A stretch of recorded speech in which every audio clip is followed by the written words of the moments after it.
Жительница Кызылорды пыталась провести на борт самолета компании Fly Arstan 5-летнего ребенка в чемодане. Во время проверки попытка сразу же была пресечена и незамедлительно были приняты соответствующие меры. Наш корреспондент из аэропорта. Хотела отвезти внука в Астану, но на самолет остался всего один билет. А он у нас избалованный. Я его всегда на руках ношу. На базар хожу, на спине таскаю. Думаю, чем не ручная кладь. Вот и решила провести его в чемодане.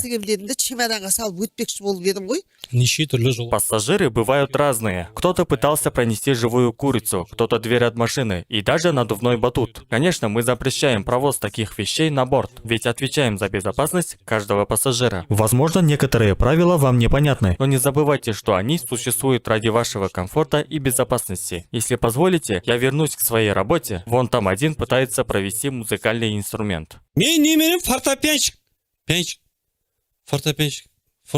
Ой, я махист, короче. Я должен был отправить фортепиано внучке в Астану. У нее скоро экзамены, а они все не забирают. Теперь как мне это доставить? Катать по трассе, что ли?